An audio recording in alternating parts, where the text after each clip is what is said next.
Hey friends, welcome. My name is Joe. This is the Joe Martino Show, and today we're going to talk about mental and emotional health and what it means when other people prioritize it. Warning, a rant is about to follow, but hopefully a rant with some points that will give you pause to stop and consider and might even help us actually prioritize mental and emotional health. Let's kick it off. This is the Joe Martino Show. You're listening to the Joe Martino Show, a podcast dealing with all things emotional, relational, and human nature. Joe is a licensed counselor in the state of Michigan, specializing in relationship therapy. He is also the author of the book, The Emotionally Secure Couple. All advice offered in this episode is offered for entertainment and educational purposes only. Enjoy the show. Okay, let's just kick this off. I want to talk about Simone Biles. I had a whole nother episode recorded. I was ready to go with that. It was ready to go out, and Simone Biles withdrew from an event. And I started to watch responses, and I was just blown away by many people's responses. And maybe I shouldn't have been. Maybe I should have been more prepared for what we got. Maybe I should have been more prepared for what happened. Maybe I should have known that the chances that it was going to go that way were pretty high. But for whatever reason, I was thrown away, and I was just like, we've got to talk about this. So I'm going to lead with this. I want to make sure that this gets out in the first minute of this show. You cannot say that you support mental and emotional health and well-being and simultaneously castigate Simone Biles for her decision to withdraw from events. You cannot be one of those people parroting that talking head. Oh my goodness, she withdrew from the Olympics at the event. It would have been way nicer if she had done that, before she got there. Maybe she could have looked into the future and realized that her mental health wouldn't be that good. I wonder if she's faking. I bet she's faking. I bet she put in all that time and effort, and it's that political party over there. Those insert derogatory name for the people that I politically disagree with. They're the ones that are supporting her, and maybe because they're supporting her, well, I just can't. I don't think this is real. I just want to say, if you've taken a position anywhere near that, if you have taken a position anywhere near that, I literally want to call you names. No, not really bad names. I want to call you an idiot. I want to call you stupid. I'm not going to call you those things because that would be wrong. But you cannot do that and say that you support mental and emotional health. You can't. It's impossible. Our reaction to athletes in general just blows my mind. And so today's going to be an episode probably where I tick a lot of people off. So be it. We're going to start with the stuff that shouldn't be that controversial. If someone tells you they're not in a mental or emotionally healthy place to do something, especially something that's dangerous, but to do anything, you believe them. And they get to not do it. That's how this works. Well, Joe, I can't not take off work because I'm not in a good mental or emotional place. Okay, you know what? Honestly, I feel bad for you. I do. I wish that you could. But here's an idea. Be happy for her that she can. Have you considered what it must be like for her? She spent her whole life doing this. Her whole life training for these moments. And she has to withdraw.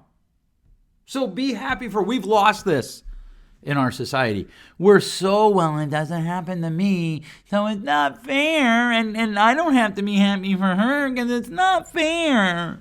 That's stupid. It's literally stupid. And if you want that for you, be glad that somebody else has it. Celebrate for them. And then work to get it at your workplace. Work to get it at your place of employment. See what happens. But when someone tells you, hey, you know what? I am not in the headspace to be able to do what I need to do to safely perform my job, you believe them. Especially when it's an athlete. Because this brings me to my second point. They don't owe us anything. Athletes don't owe us anything. I'll say it one more time, just for those in the back. Athletes do not owe us anything. Well, Joe, my tax dollars pay for her support. Nope, not true. The gymnastics team is privately funded. There might be it's a little hard to run down on whether or not they got some money this year. But if your biggest concern is that your tax monies are going to an Olympian that withdrew, you really need to rethink how you view the money the government gets from you. Because they're doing a whole lot of other things with it that we probably ought to talk about. They don't owe you anything. Well, I was disappointed. You know what? I get that. You like gymnastics. Or you like to see, like, when sports are right, they're amazing. They get us away from real life for a few moments. They give us a real life. I used to say that sports was my reality TV because I don't understand reality TV. That's a whole nother episode. Actually, I do understand it, but I think reality TV is part of the endemics. The problem with this whole response, this nationwide response of people like, oh my goodness, she withdrew. She quit on her team. I would never quit on my team. You can't even hold a diet for like 6 weeks. Don't tell me what you wouldn't quit.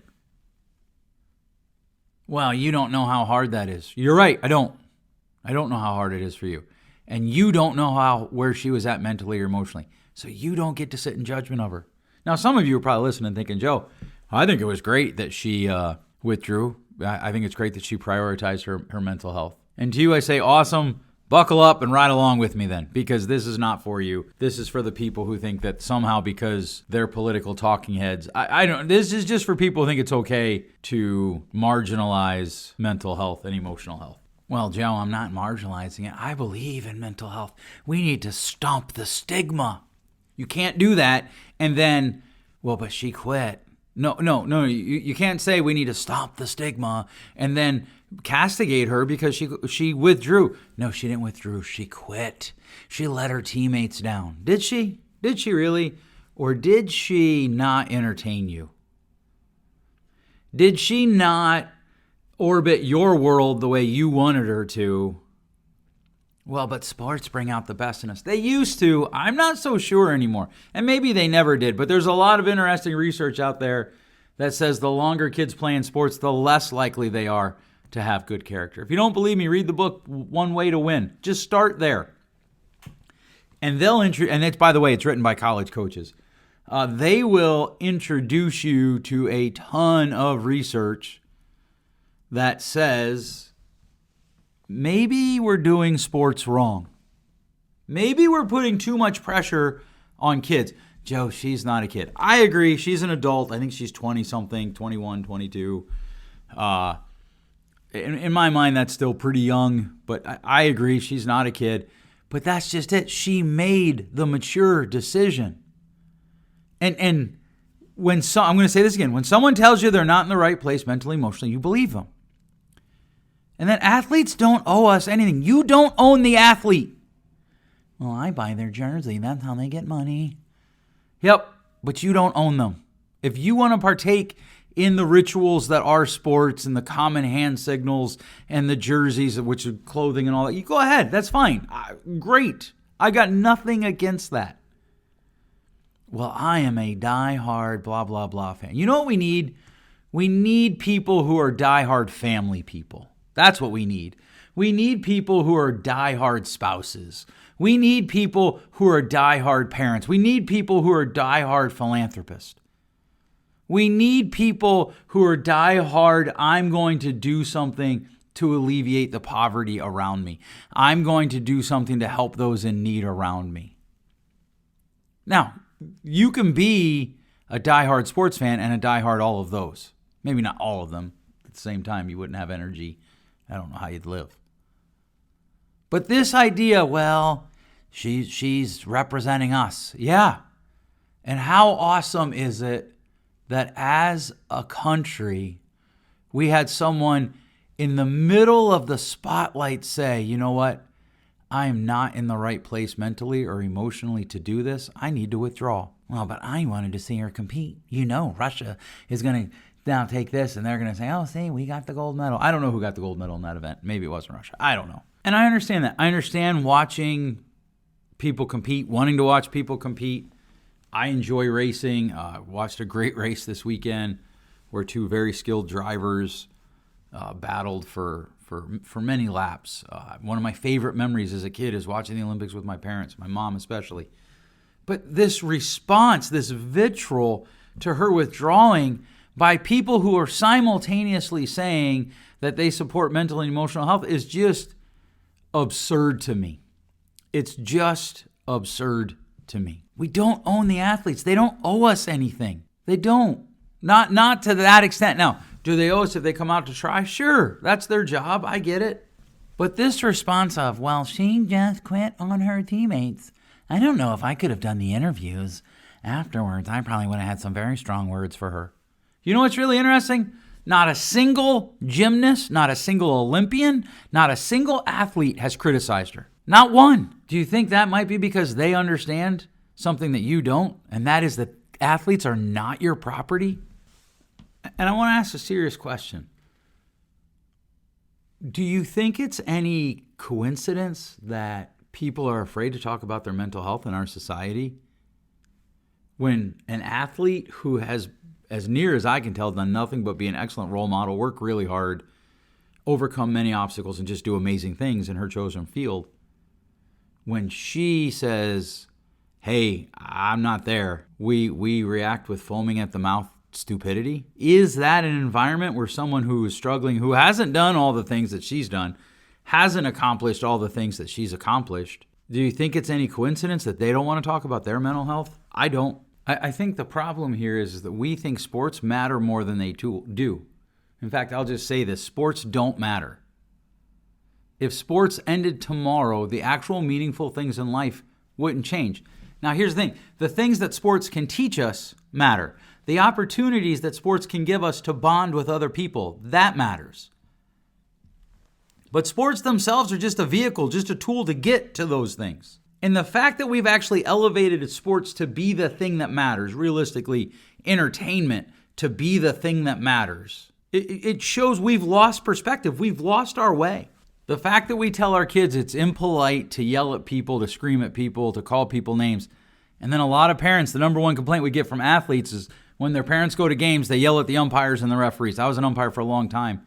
I used to always laugh at the people who would yell. I'll just be honest with you. I would just, like one time, this one poor kid, he walked the bases loaded. So if you don't know what that means, he walked 4 guys in a row, or 3 guys in a row, and then he walked in a run. And he was trying, right? He gave, but I mean, literally, they didn't have to hit the ball. They just went up. He threw 6 pitches. 4 of them were balls. They went to first base, et cetera, et cetera.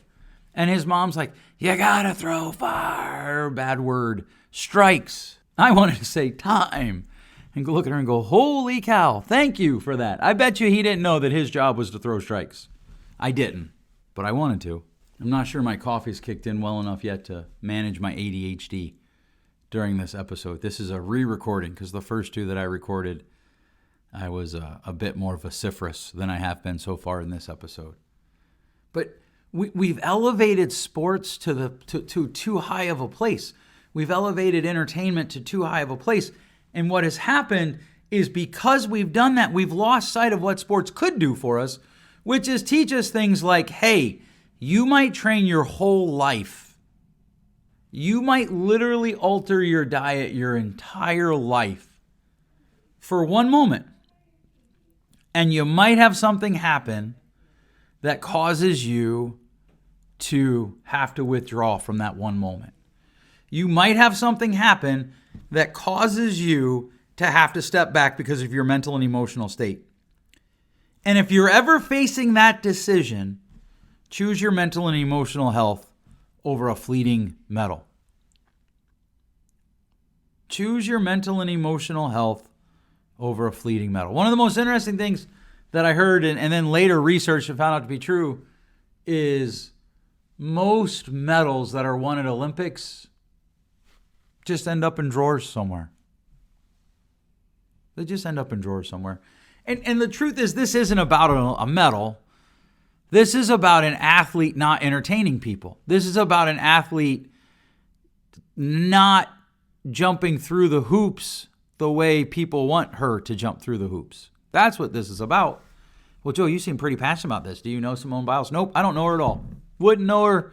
Well, I might know her if I actually bumped into her. I mean, I'd recognize her, I think, maybe. But no, I don't know her. But that's not the point. The point is, I have spent most of my professional life working in mental health, and I've heard people talk about, oh, hey, we have to stomp the stigma. And then those same people turn around and lose their minds over Simone Biles actually prioritizing her mental and emotional health. At the very best, that's incongruent. But when I pull on that string, what happens is we start talking about sports, and they start talking about sports as though sports are the means unto themselves. We have literally destroyed family time over sports. We've just blown it up. We have literally reorganized how families interact around sports. We brag about the fact that as a society, well, I won't see my husband because he'll be at one field, I'll be at another. Why?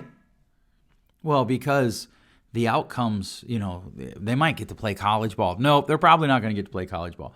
Well, their character's going to be better. Well, if their character's going to be better, that's going to start at home with you. And part of good character is when somebody says, hey, I'm not at the right place. You believe them and you support them. You let that person get the help they need. So yes, I'm going to advocate for this all day, every day. I'm going to advocate for people who are in a place to be able to take the break.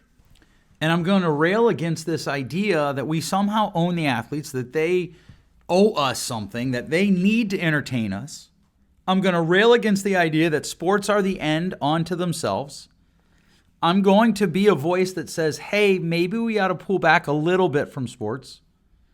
I just recently heard of a conversation a colleague of mine had with one of their clients who is being completely bullied on their high school sports team. Because this, well, it doesn't matter why, right? Like, it doesn't matter why. It's just wrong. The coach knows. I can't tell you how many people sit on my couch and like, well, okay, so I played sports in high school, and this really terrible thing happened that the coach knew about and didn't do anything about. Well, Joe, you're not an athlete. You're right, I'm not right now, but I played high school sports, played college sports for a hot second. I coached 14 years. I've won national championships as a coach. 3 times I've won the Coach of the Year award, National Coach of the Year award. Twice I won it in my own league or division or whatever. And I was stupid. I was young. I yelled too much. I won't deny that. But we don't own the athletes. You cannot do both. I hate things where people say, well, you can't support this and be this. Like, because you can be wrong. There's nuance to everything. But this is one of the cases where you cannot support mental health and be going crazy going over Simone Biles. You can't. It isn't how it works. If you support mental and emotional wellness and people prioritizing that, then you have to celebrate when people prioritize it, or you don't actually want it prioritized. Not more than your precious sports. Okay, edit note. After I recorded this, when I went in to set up the final touches, record the closing, etc., I saw that Simone Biles had decided to come back at the Olympics, and she won a gold medal or some medal. It was very exciting. None of that changes my thoughts on people's response to her initially withdrawing. None of it. I was incensed. I am incensed. I will probably continue to be incensed at the idea of people saying, well, I support mental health, but she quit. You can't, it's one or the other. Very rarely does life give us, well, that's not true. Often life will give us one or the others. Probably not as often as we think, but I do think this is one of those times. And we need to support mental and emotional health. We need to support people who make it a priority. All right. I hope you enjoyed this. I hope that it gave you some food for thought. Next week, we will continue our regularly scheduled programming. We're going to talk about expectations and intentions. We're going to try to set ourselves up for the start of the school year for those who have children in school, for those who don't have children in school. There's still going to be some great applications for you as well. Thanks so much for listening. We'll catch you next time. Thanks for listening. If you enjoyed today's show, please share with a friend. And hey, give us that rating in your podcast store. Until next time, change possible.